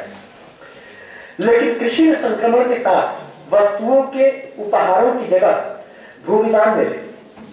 इस भूमिदान की प्रथा ने ब्राह्मणों को पुरोहित के साथ साथ भूस्वामी में भी तब्दील कर दिया। इसने ब्राह्मणों की स्थिति में अहम बदलाव लाया। जब हम वैदिक युग और उसके बाद जनपदों के इतिहास और मौर्य काल से आगे बढ़ते हैं तो हम देखते हैं कि ब्राह्मण अब शासकों की भूमिका में भी आ रहे हैं। ब्राह्मण किंगडम्स पैदा हुए जिसमें राजा थे, और उस समय तक राजा की भूमिका कहीं भी लेने के लिए उसके पहले ब्राह्मणों को एकदम वर्जित किया गया था। स्टेट क्राफ्ट ब्राह्मणों के लिए नहीं था, ये उनको दूषित करता। लेकिन बाद में ब्राह्मण स्टेट क्राफ्ट में, यानी कि जो मोनार्क क्लास था, जो क्या बोलेंगे आप उसको, जो प्रिंसिपल रूलिंग क्लास था, उसके रूप में भी ब्राह्मण पैदा हुआ, जहां वो वही क्षत्रिय के भी फंक्शन को निभा रहे थे और वो उसके जस्टिफिकेशन का भी काम कर रहे थे, दोनों ही काम कर रहे थे। ऐसे कई राज्य पैदा हुए जिनके शासक ब्राह्मण थे। अब ब्राह्मणों द्वारा अपने से नीचे आने वाले क्षत्रियों के कार्य को अपनाया जाना वर्जित या हीन नहीं माना जाता, बल्कि उन ब्राह्मणों की स्थिति जाति पदानुक्रम में और ऊपर हो गई। उनको ब्रह्म क्षत्रिय बोला गया, तो उनको और ब्राह्मणों से क्षेत्र श्रेष्ठतर माना गया। जिन इलाकों में ऐसा हुआ, ताज्जुब की बात तो यह है कि शुरुआती मध्यकाल आते आते उन ब्राह्मणों को ही माना जाने लगा जो दान लेते थे, मंदिर में पुरोहित का काम करते थे, और उन ब्राह्मणों की स्थिति ज्यादा ऊपर हो गई जो शासक प्रशासक या भूस्वामी बन गए। वहीं से एक टर्म निकला मंगन ब्राह्मण। ये मंगन ब्राह्मण टर्म का ओरिजिन बहुत पहले है, मतलब अर्ली मिडिवल पीरियड में आता है लोक भाषाओं में। यह परिवर्तन क्यों? स्पष्ट है कि पूर्व सामंती सामाजिक संरचना से पूर्व सामंती नहीं होना चाहिए, प्राक सामंती होना चाहिए। प्राक सामंती सामाजिक संरचना से सामंती सामाजिक संरचना में प्रवेश ने ब्राह्मणों की स्थिति में बुनियादी परिवर्तन ला दिए थे। इसके अलावा ब्राह्मणों की जाति के भीतर भी बड़े पैमाने पर जातियां पैदा हुई। सुवीरा जायसवाल ने ब्रह्म क्षत्रियों की जाति के पैदा होने का जिक्र किया है, जिसके 3 संभावित स्रोत हो सकते हैं। पहला, ब्राह्मणों और क्षत्रियों के बीच वैवाहिक संबंध जो कि बहुत फ्रीली होते थे उस समय तक, और अभी भी होते हैं। कुछ जातियों में एंडोगेमी उतना रिगरसली प्रैक्टिस नहीं की जाती है। दूसरा, ब्राह्मण जिसको हाइपरगेमी बोला जाता है कि आप नीचे का वो ऊपर वाले से कर लेता है शादी। दूसरा, ब्राह्मणों द्वारा क्षत्रियों के कार्य यानी कि शासन प्रशासन को अपनाया जाना। और तीसरा, शुरू से पूर्व वंश के रूप में ऐसी जाति के मूल का मौजूद होना जो कि ब्राह्मणों से कोई क्षत्रिय उसका काम करती थी। परशुराम वाली धारा, मतलब ये होता। जिस प्रकार से ब्राह्मणों की जाति पदानुक्रम और जाति विचारधारा द्वारा निर्धारित उनके कार्यों में बदलाव आया, वैसे ही बदलावों को हम क्षत्रियों के बीच भी देख सकते हैं। क्षत्रियों के बीच नई जातियां पैदा हुई जिनके वैविध्यपूर्ण स्वरूप थे। मिसाल के तौर पर राजपूत जाति के निर्माण के विषय में अब पर्याप्त ऐतिहासिक स्रोत मौजूद हैं जो ये दिखलाते हैं कि यह जाति शुरू से ही क्षत्रिय वर्ण की स्थिति में नहीं थी। इस जाति का निर्माण भारतीयकृत विदेशी तत्वों, इंडियनाइज्ड फॉरेन एलिमेंट्स जो सेंट्रल एशिया ईरानियन ओरिजिन्स के जो आए थे, वो भारतीय तत्वों जिन्होंने अन्य जनजातियों पर विजय पाई और अपना शासन स्थापित किया, अन्य वर्णों से आने वाले सदस्यों और कुछ देशज कबीलों के संलयन फ्यूजन से हुआ था। यह एक योद्धा भूस्वामी जाति थी जिसका निर्माण अलग अलग स्रोतों से आने वाले तत्वों के मिश्रण से हुआ था। इस जाति ने क्षत्रियों के साथ और साथ ही अन्य जातियों के साथ वैवाहिक संबंध स्थापित किए जिसने इनके कर्मकांडीय स्थिति का स्तरोन्नयन किया, क्योंकि इनके पास इकोनॉमिक पावर आ गई थी। इसलिए अगर इकोनॉमिक पावर नहीं आती अगर राजपूतों के पास, तो ज्यादा संभावना ये थी कि ब्राह्मण उनको शूद्र की स्थिति प्रदान करते हैं। और वहां चूंकि उनके पास इकोनॉमिक पावर थी, इसलिए मैरिटल अलायंसेस के जरिए, वैवाहिक बंधनों के जरिए उन्होंने अपना अकल्चरेशन किया, ऊपर गए उस संस्तरीकरण में, और उनको राजपुत्र उस समय कहा जाता था, वहां से राजपूत निकला। और आज भी राजपूत कम्युनिटी अपने आप को राजपूत ही कहना प्रेफर करती है। क्षत्रिय उसमें दूसरे लोग ज्यादा उनको क्लासिफाई करते हैं, वो अपने उस एक्सेप्शनलिज्म को, राजपूत एक्सेप्शनलिज्म को बरकरार रखते हैं। हम राजपूत हैं, हाँ क्षत्रिय भी हैं, लेकिन हम राजपूत हैं, मतलब मूल तौर पर। इस जाति में क्षत्रियों के साथ और साथ ही अन्य जातियों के साथ वैवाहिक संबंध स्थापित किए, जिसने इनके कर्मकांडीय स्थिति का स्तरोन्नयन किया, रिचुअलिस्टिक स्टेटस का। इस पूरी प्रक्रिया में इस समुदाय के लोगों ने राजपुत्र नाम अपनाया, जो आगे चल के राजपूत बना। दक्षिण भारत में इस प्रकार की कोई योद्धा जनजाति मौजूद नहीं थी, जिसका पारंपरिक कर्म युद्ध करना हो। वहां पर योद्धा जनजाति के कार्यों को भी उभरती हुई भूस्वामी किसान जातियों ने पूरा किया। नतीजतन वहां कोई क्षत्रिय वर्ण पैदा ही नहीं हुआ। जब दक्षिण भारत में कृषि आधारित कबीलों में राज्य निर्माण की प्रक्रिया एक मुकम्मल मकाम तक पहुंची, तो वहां बड़े क्षेत्रीय राज्य पैदा हुए। कृषक समुदायों के बीच से ही इन राज्यों के राजा पैदा हुए। इसके बाद ब्राह्मणों का एक प्रकार से वहां उत्तरी भारत से आयात हुआ।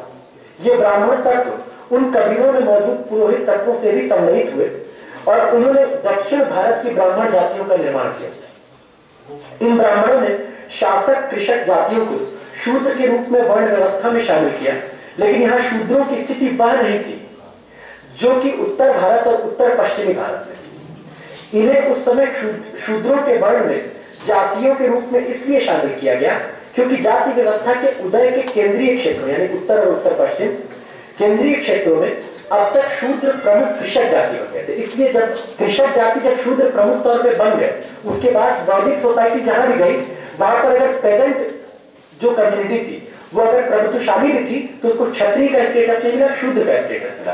क्लास रिलेशन से इनका करेस्पॉन्डेंस आप देख सकते हैं।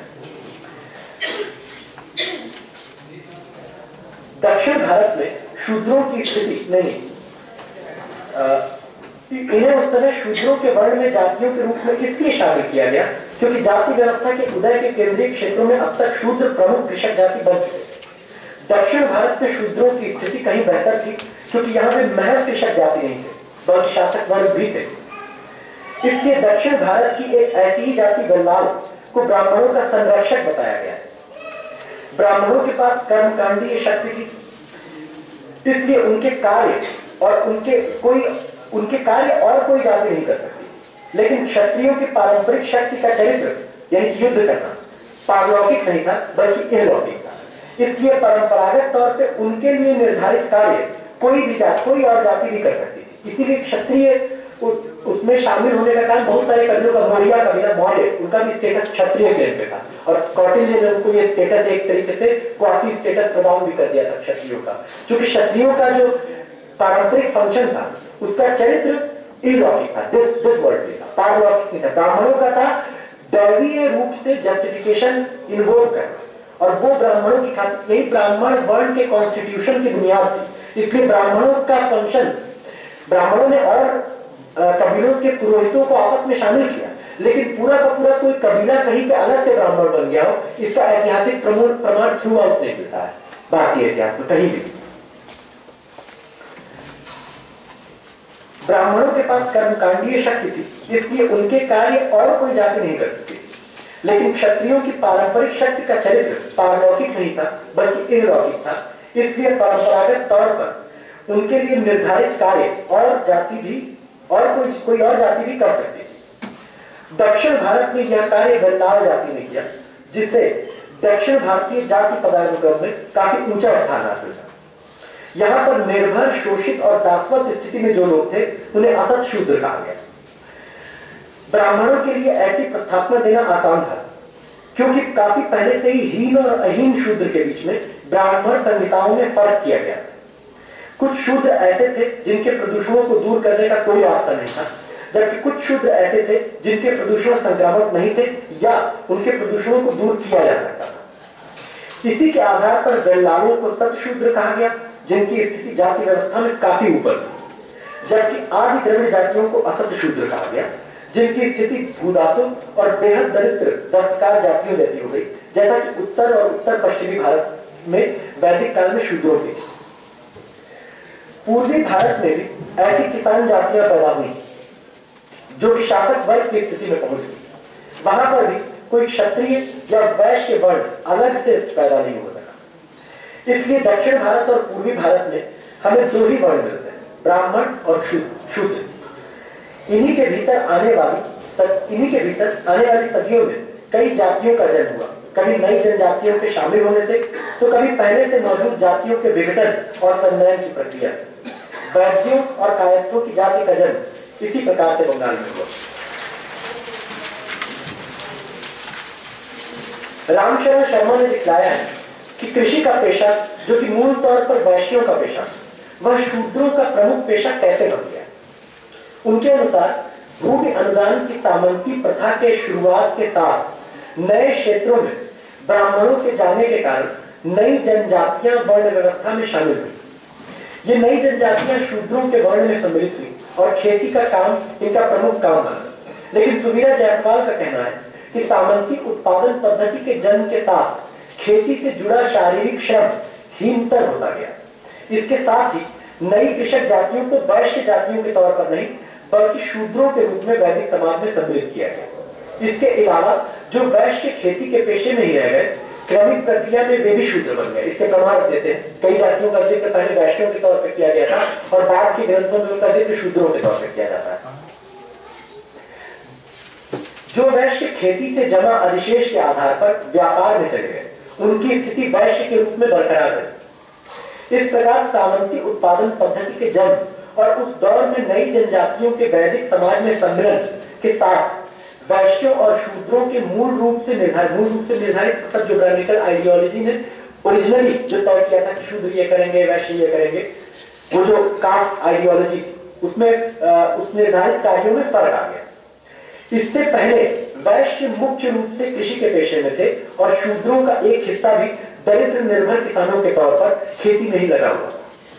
सुबीरा जायसवाल और रामशरण शर्मा दोनों ने ही दिखलाया है कि एक कबीलाई कुल वंश क्या बोलेंगे उसको, क्लैन और जीनियोलॉजी, लीनियज और क्लैन के मुखिया के लिए इस्तेमाल होने वाला शब्द गृहपति, जिसको पाली में गृहपति कहा गया। गृहपति अपने अर्थ बदलता गया और बुद्ध के युग तक इसका अर्थ कृषक परिवार के मुखिया में रूपांतरित किया, क्योंकि उस समय ही कृषि एक अलग, मतलब कृषि और पशुपालन के बीच का श्रम विभाजन, जिसको मार्क्सिस्ट पॉलिटिकल इकोनॉमी था, वो एक मुकम्मल मकाम तक पहुंच चुका था बुद्ध के पीरियड में। वही वो पीरियड है जिस समय लोहे के हल से खेती का इंपॉर्टेंस बढ़ता है और कृषि समाज एक सामंती समाज, कृषि समाज के बीच बढ़ते हैं।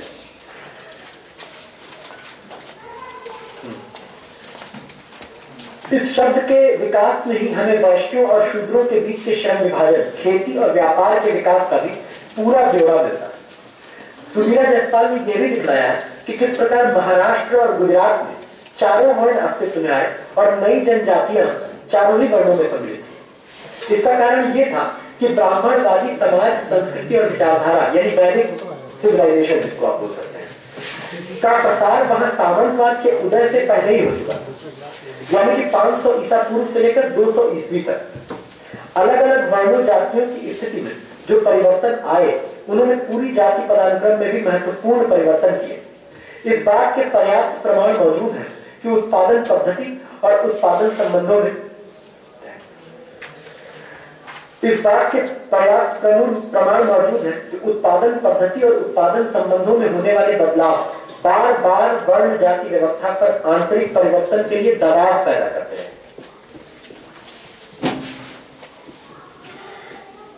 जाति और वर्ग, यहां मैं जाति के पदानुक्रम और वर्गों के कुल पदानुक्रम की बात नहीं कर रहा हूं, एक पर्टिकुलर कैटेगरी के तौर पर बात कर रहा हूं, ताकि इसको समझा जा सके कि पेपर से कोई कॉन्ट्रडिक्शन यहाँ पर रूप में नहीं। जाति और वर्ग के बीच एक अंतर मौजूद रहता था लेकिन कोई दृष्टिहीन ही यह दावा कर सकता है कि उनके बीच स्पष्ट संगति, एक क्लियर करेस्पॉन्डेंस मौजूद नहीं है। यह अंतर किसी युग में ज्यादा तो किसी युग में कम दिखाई पड़ता है। उत्पादन संबंधों और उत्पादक शक्तियों के विकास के द्वंद्व में ही एक विशिष्ट मौके पर अस्पृश्यता भी पैदा हुई। इस प्रक्रिया को भी समझना आवश्यक है।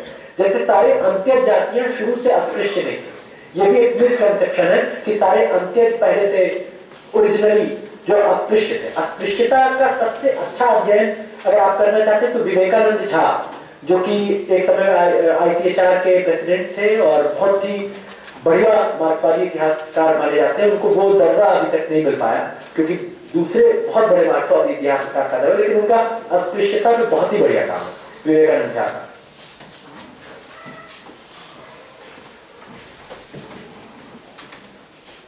अब अगला उपशीर्षक है अस्पृश्यता का विकास, सामंती शोषण के संबंधों के विकास का चरण। दक्षिण व पूर्व में असत शूद्रों के पैदा होने और उत्तर व उत्तर पश्चिम में शूद्रों के मुख्य रूप से किसान जाति बन जाने के साथ ही समाज के सबसे अधीन, सबसे दलित और शोषित तबके के रूप में अछूत अस्पृश्य आबादी, जिसे आगे दलित आबादी कहा गया, पैदा हुई। हमने पहले भी जिक्र किया है कि शूद्रों में काफी पहले हीन व अहीन शूद्रों के बीच धार्मिक संहिताओं में फर्क किया गया। मिसाल के तौर पर चांडाल जाति वर्ण व्यवस्था में शूद्रों में ही गिनी जाती थी, लेकिन उन्हें हीन शूद्र या निर्वासित शूद्र, जो भी आप कहें, हीन शूद्रों में रखा गया था। एक और तो शूद्र जातियों में जो निम्नतर संस्तर थे उनमें से अस्पृश्यता का जन्म हुआ, और दूसरी तरफ सामंतिक उत्पादन संबंधों के विकसित होने की प्रक्रिया में जब शारीरिक श्रम के कुछ रूपों को बेहद निकृष्ट कोटि का घोषित कर दिया गया ताकि उन वर्गों को खूब दबाया जा सके और उसको आइडियोलॉजिकल सपोर्ट मिल सके, घोषित कर दिया गया, तो उसके साथ ही शुद्धता प्रदूषण की जातिगत विचारधारा में भी अस्पृश्यता का तत्व जोड़ दिया गया।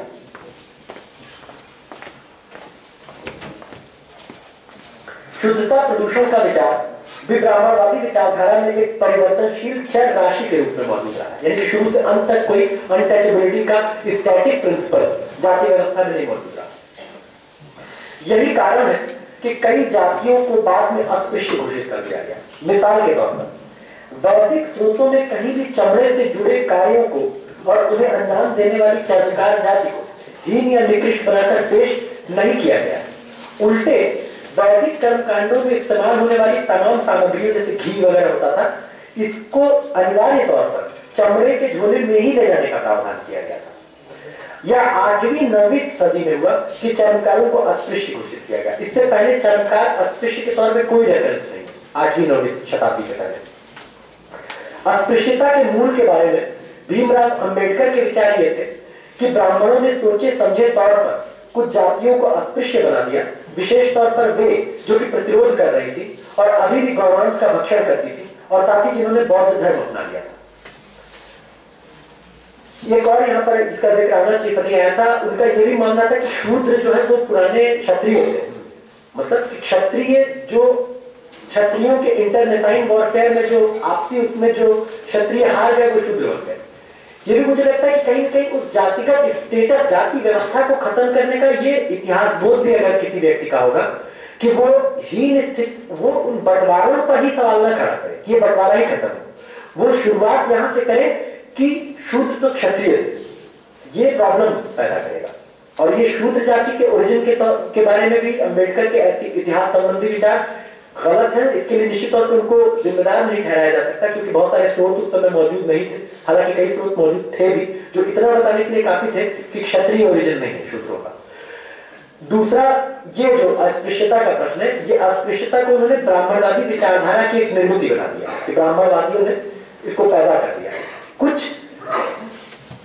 जो सबसे निचले मेहनत कश तबके थे उनको दबाने के लिए एक आइडियोलॉजी की जरूरत थी कि उनको इतना दबा दो, उनको इतना नीचे कर दो और उनको इस कदर वो कर दो। चांडालों के लिए कर दिया गया कि बस्ती में प्रवेश करोगे तो बर्तन बजाते हुए घुसना है ताकि तुम्हारी छाया भी किसी पे ना पड़े, क्योंकि अगर छाया पड़ गई तो प्रदूषण का प्रवेश हो जाएगा किसी द्विज जाति के शरीर में। ये सारा बना पहले चांडाल, पहले ये था कि जो चांडाल बस उनके साथ एक बर्तन में खाना, मतलब उस बर्तन को फेंक देते थे अगर चांडाल को खाना खिलाते थे। और कुछ शूद्र ऐसे थे जिनको आग में फिर बर्तन को शुद्धिकरण होता था, लेकिन ये अस्पृश्यता खास दौर में पैदा होती है। अब अम्बेडकर के इस चीज के बारे में विवेकानंद झा के विचार आते हैं, लेकिन विवेकानंद झा ने प्रमाणों के साथ इस दृष्टिकोण को खंडित किया है। झा ने प्रदर्शित किया है कि अस्पृश्यता के पैदा होने का गौमांस भक्षण और बौद्ध धर्म अपनाने के साथ कोई रिश्ता नहीं था, क्योंकि ब्राह्मण यही काम सबसे ज्यादा करते थे, गौमांस खाने का। पहले झा ने प्रदर्शित किया है नहीं, इसका गहरा रिश्ता सामंती उत्पादन पद्धति के विकास के साथ था, जिसमें दलित और शोषित जातियों के शोषण और उत्पीड़न को ढांचागत बनाने, स्ट्रक्चरल बनाने के लिए अस्पृश्यता का अतिरेकी एक्सट्रीम रूप प्रदान किया। कई अन्य अध्येताओं ने भी अस्पृश्यता के मूल पर काम किया, जैसे कि जीएल हार्ट, जो कि अस्पृश्यता को प्राचीन तमिल समाज की पैदावार बताते हैं। वही वो कि जो पवित्र होता है वो संक्रामक होता है वाला। एनके दत्त जो कि द्रविड़ समुदायों द्वारा गैर द्रविड़ समुदायों के प्रति दृष्टिकोण को अस्पृश्यता के मूल में देखते हैं। जर्मन विद्वान फ्यूरर हाइमेंडोर्फ शहरी सभ्यता के विकास को, यह भी विचित्र एक सिद्धांत है, शहरी सभ्यता के विकास को अस्पृश्यता के कारण के तौर पर देखते हैं। हालांकि उल्टा है, विलेज इकोनॉमी ने बहुत बड़ा रोल पैदा किया था, क्लोज विलेज इकोनॉमी ने अस्पृश्यता को पैदा करने में, लेकिन उनका मानना है कि शहरों के पैदा होने की वजह से पैदा हुई। लेकिन इस विषय पर विवेकानंद झा के कार्य को ही सबसे उत्कृष्ट माना जा सकता है। उन्होंने दिखलाया कि प्रदूषण और शुद्धता के विचारों ने कुछ कार्यों को इतनी निकृष्ट कोटि का नहीं बनाया, कब बनाया कि उन्हें करने वालों को अस्पृश्य घोषित किया गया। बहुत मेजर टाइपोग्राफिकल एरर है, बल्कि कुछ वर्गों का शोषण इतना बर्बर और नग्न बन गया। अच्छा नहीं, ठीक है। उन्होंने दिखाया कि प्रदूषण और शुद्धता के विचारों ने कुछ कार्यों को इतनी निकृष्ट कोटि का नहीं बनाया कि उन्हें करने वाले को अस्पृश्य घोषित कर दिया गया। मतलब ये विचारधारा का काम नहीं था, बल्कि कुछ वर्गों का शोषण इतना बर्बर और नग्न बन गया कि उनके साथ काम के साथ प्रदूषण की अवधारणा को जोड़ दिया गया और उन्हें करने वालों को अस्पृश्य बना दिया गया। ब्राह्मण विचारधारा ने हमेशा की तरह वर्ग विभाजन और शोषण को कर्मकांडीय स्वरूप प्रदान किया। हमें दोहराने की जरूरत नहीं है कि यहाँ पर हम वर्ग और अतिच्छादन की बात नहीं कर रहे हैं, वर्ग और जाति के अतिच्छादन की बात नहीं कर रहे हैं, बल्कि पूरी सामाजिक आर्थिक संरचना में निहित शोषण और उत्पीड़न के संबंधों के धार्मिक कर्मकांडीय वैधीकरण और अश्मीभूतिकरण की बात कर रहे हैं। इस पूरे ढांचे में, जैसा कि हम बता चुके हैं, जाति और वर्ग के बीच एक संगति, करेस्पॉन्डेंस का रिश्ता होता है।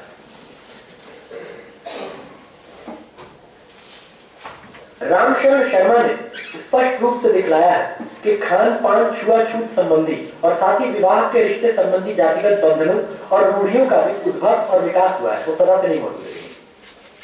सुवीरा जायसवाल और डीडी कोसांबी ने भी प्रदर्शित किया है कि शुद्धता प्रदूषण के विचारों का विकास का एक इतिहास रहा।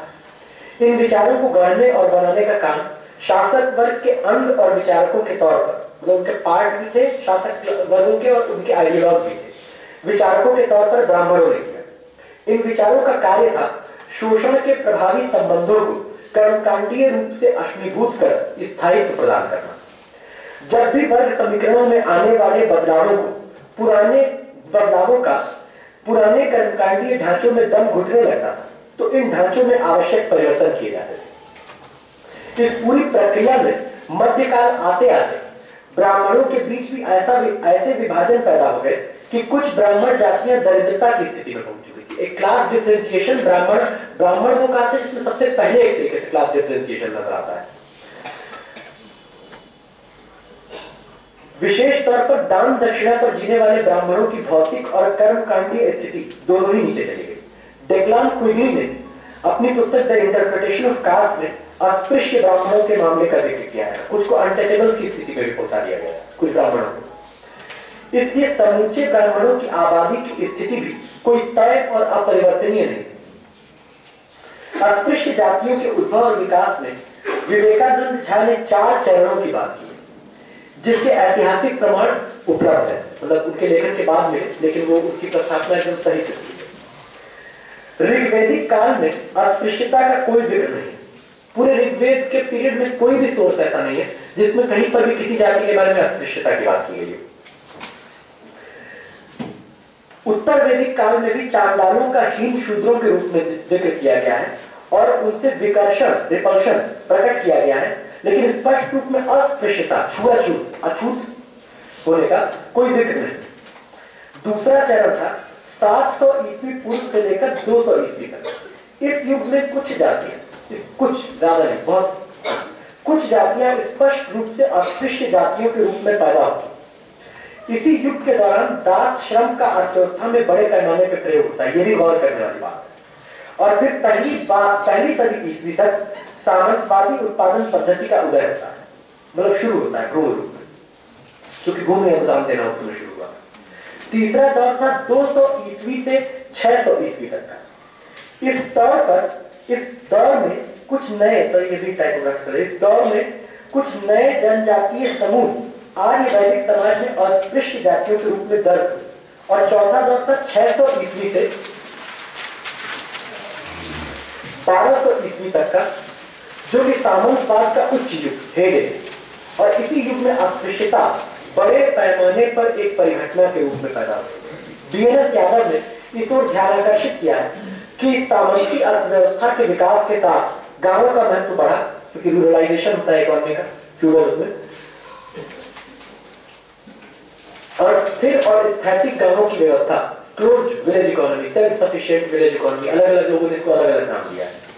स्थैतिक गांवों की व्यवस्था आई जो दमित और शोषित जातियों को गतिमानता की कोई आज्ञा नहीं देती। इसीलिए फ्यूडल पीरियड में जाति का स्ट्रक्चर ज्यादा रिजिड रहा, क्योंकि जब क्लोज विलेज इकोनॉमी आई तो वही जो मैं बहुतदारी और जजमानी की बात कर रहा था, वो विलेज सर्वेंट का फंक्शन भी धार्मिक कर्मकांडीय तौर पर तय हो गया, जजमानी का फंक्शन ब्राह्मणों के उसमें कर्मकांडीय, तो इसमें कोई मोबिलिटी नहीं हो सकती। हर किस्म की मोबिलिटी जो पहले सापेक्षिक तौर पर ज्यादा थी कास्ट सिस्टम में, वो मोबिलिटी एकदम मतलब बाधित हो गई। इसीलिए जो ऑप्टिकल इल्यूजन पैदा होता है कि caste system feudal mode of production का ही स्पेसिफिक, मतलब उस दौर का वो उसके साथ जो बहुत ऑर्गेनिक तौर पे जोड़ दिया जाता है। ये सिर्फ अनुसादी अनुराधा गांधी के उसमें ये फ्लॉ नहीं है, तमाम भारतीय इतिहास के मध्यकालीन भारतीय इतिहास का लेखन करने वाले इतिहासकार उसमें, और खासतौर पे जो एमएल ग्रुप से जो इतिहास लेखन हुआ है उसमें भारी कमी मौजूद है कि जाति व्यवस्था को कुछ जैविक तौर पर लिंक कर दिया गया सामंतवाद से, ताकि अपने इस एंड को जस्टिफाई किया जा सके कि जाति व्यवस्था लैंड टू द टिगर के साथ जुड़ गया और एनडीआर का एजेंडा बन गया। तो एनडीआर का को बटरेस करने का पूरा वो बन जाता है, जाति व्यवस्था को सामंतवाद के साथ उस तरीके से जोड़ दिया जाना। लेकिन ये जरूर सच है कि और फ्यूडल मोड ऑफ प्रोडक्शन ने खैर दुनिया में कहा नहीं किया। फ्यूडल मोड ऑफ प्रोडक्शन ने दुनिया के हर हिस्से में हर प्रकार के धार्मिक कर्मकांडीय ढांचों को ज्यादा स्थिर और रूढ़ बनाया। ये तो हर जगह हुआ, हर युग में हुआ। बीएनएस यादव ने इस ओर ध्यान आकर्षित किया कि सामंती अर्थव्यवस्था के विकास के साथ गांवों का महत्व बढ़ा और स्थिर और स्थैतिक गांवों की व्यवस्था आई जो दलित और शोषित जातियों को गतिमानता की कोई आज्ञा नहीं देती, खास तौर पर कारीगर जातियों। यादव के अनुसार इस कारक ने भी अस्पृश्यता को बढ़ावा दिया, क्योंकि इसने सबसे निचले तबकों की स्थिति को और ज्यादा नीचे गिराया इस इमोबिलिटी में। अगला एक हिस्से पे आ रहे हैं लोग। बौद्ध धर्म और जैन धर्म ने जहां एक और ब्राह्मणों के वर्चस्व को चुनौती दी, वहीं उन्होंने वर्ण जाति व्यवस्था को कोई गंभीर चुनौती दी। लेकिन इसमें फर्क करना जरूरी। बहुत लोग बोलते कास्ट सिस्टम को चैलेंज किया। हम लोग जितना समझ पाए, हम लोग को लगा नहीं कि कास्ट सिस्टम को कोई सीरियस चैलेंज दिया है बौद्ध धर्म या जैन धर्म ने। ब्राह्मणों के हेजीमनी को चैलेंज दिया, ये अलग चीज है, इसको आगे थोड़ा स्पष्ट हम कर रहे हैं। बल्कि कुछ मायनों में इन धर्मों ने वर्ण जाति व्यवस्था को मजबूत किया। इरफान हबीब ने लिखा है कि बौद्ध और जैन धर्मों ने जाति व्यवस्था के धार्मिक वैधिकरण को अस्वीकार किया, उसके धार्मिक वैधिकरण को अस्वीकार किया, लेकिन जाति व्यवस्था को समाज के तथ्य के रूप में स्वीकार किया। इसको मैं दोबारा पढ़ूं कि बहुत इंपॉर्टेंट पॉइंट यहाँ पे इरफान हबीब ने दिया है। इरफान हबीब ने लिखा है कि बौद्ध और जैन धर्मों ने जाति व्यवस्था के धार्मिक वैधिकरण को अस्वीकार किया, यानी थ्योरेटिकली वो इंसान को समान मानने की बात करते हैं, लेकिन जाति व्यवस्था को समाज के तथ्य, एक फैक्ट ऑफ सोसाइटी के रूप में स्वीकार किया, यानी कि वो टेकन फॉर ग्रांटेड बन गया कि ये होता है। और वो तमाम जो पिटक और निकाय है बौद्धिक, उसमें बुद्ध के बौद्ध उसमें उसका रेफरेंस मिलता है। यह बात एकदम ठीक लगती है क्योंकि इन धर्मों में दासों और ऋणी किसानों और साथ ही स्त्रियों के प्रति जो पूर्वाग्रह मौजूद है वह एकदम स्पष्ट। जहां एक तरफ यह कहा गया कि संघ में कोई जातिगत उच्च नीच क्रम नहीं है, वहां में संघ में शामिल होने की पूर्व शर्तों में एक यह था कि आपके ऊपर ऋण नहीं होना चाहिए। ये एकदम ओरिजिनल संघ की शर्त है। जब एकदम रचना है उस समय की एक शर्त है कि जो लोग कर्जदार हैं वो नहीं शामिल हो सकते हैं। कर्जदार कौन थे उस समय? डिपेंडेंट पेरेंट्री और दलित, यही कर्जदार है। तो आपने थियोरेटिकली ये कहा कि हम उनको शामिल, सभी को हम शामिल करेंगे और संघ जो है वो मुक्ति देगा, क्योंकि संघ में किसी भी किस्म का संस्तरीकरण नहीं है, जातिगत संस्तरीकरण, स्ट्रेटिफिकेशन नहीं है। लेकिन आपने उसमें शामिल होने के लिए ऐसी शर्त, यानी कि आपको वो संस्कृति इस हायरार्की से मुक्त होने की कीमत देनी पड़ेगी, जो कि और जगह के स्लेव बोला प्रोडक्शन और स्लेव सोसाइटी में भी था। कई जगहों पे स्लेव्स अपनी फ्रीडम खरीद सकते थे, रोमन स्लेवरी में था इसका प्रावधान। वैसे उनको ये भी कहा गया था कि इंस्ट्रूमेंटल वोकेन है, बोलने वाला इंस्ट्रूमेंट, लेकिन अपनी आजादी खरीद लेने का प्रावधान भी था। तो एक वैसा ही प्रावधान एक तरीके से आता है। जब वैश्य व्यापारिक जातियों ने अपनी आर्थिक शक्तिमत्ता के बढ़ने के साथ ब्राह्मण वर्चस्ववाद का विरोध किया और जैन धर्म में प्रवेश किया, तो एक प्रकार से जैन धर्म में भी जाति व्यवस्था के तत्व आ गए, क्योंकि वैश्य जातियों ने वहां भी जातिगत पेशे और सजातीय विवाह की अपनी रूढ़ियों को कायम रखा। जो वैश्य जातियां गई जैन धर्म में, वो अभी भी आपस में अपनी जाति में शादी करती हैं। वो जैनी भी आपस में वैसे शादी नहीं करते। एक पहलू इसमें छूट गया क्योंकि थोड़ा जल्दी में पर्चा लिखा गया था। बौद्ध धर्म ने सूद लेने को जस्टिफाई किया है, सूदखोरी को। ये वैश्य के सपोर्ट मिलने का एक सबसे बड़े रीजन में से था, और ब्राह्मण इसका विरोध करते। सूदखोरों के लिए काफी मतलब उन्होंने घटिया शब्दों का इस्तेमाल किया, मतलब, लेकिन ब्राह्मण अपने उससे कर रहे थे, वो कोई प्रोग्रेसिव नहीं थे, उनके अपने दूसरे कारण थे। और बौद्ध धर्म ये समझ रहा था कि कमर्शियल डेवलपमेंट समझ नहीं रहा था, सॉरी, आइडियोलॉजी ऑटोमेटिकली फंक्शन करती है। बौद्ध धर्म इसी वजह से एक समय हेजेमोनिक हो गया।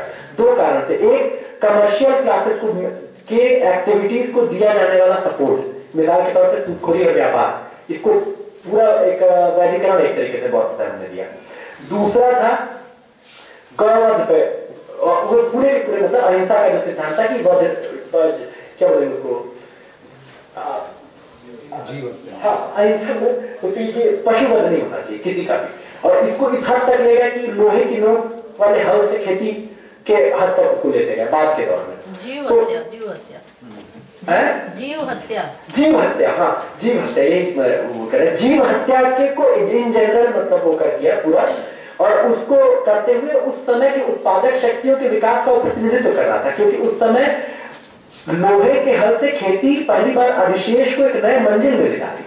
और ब्राह्मणों के कुछ ऐसे यज्ञ मिलते हैं, यज्ञों के वो मिलते हैं जिक्र, जिसमें 1400 और 1700 गायों को एक साथ काट दिया जाता, खा जाते थे सब, मतलब पूरा बांट के, मतलब, और काफी खराब भी होता होगा मेरे ख्याल से। तो बुचड़ खाना था, सारे गांव बुचड़ खाने हुआ करते थे साक्षात।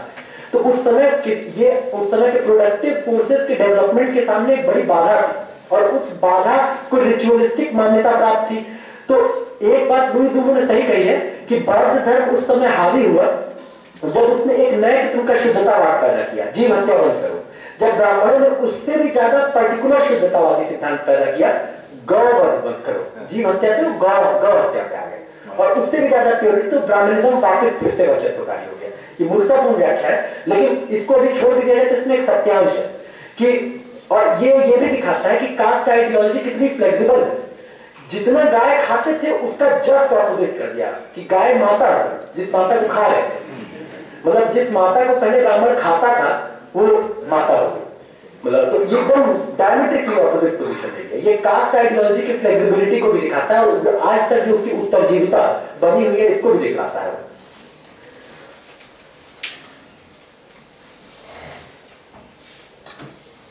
आज के समय में तो जैन धर्म काफी हद तक हिंदू धर्म का एक उपांग सा बन गया, ये सभी लोग जानते हैं, कोऑप्ट हो चुका है हिंदू रिलीजन में। हालांकि जैनी इस पे विरोध करते हैं बात पर, लेकिन एक सोशल रियलिटी है।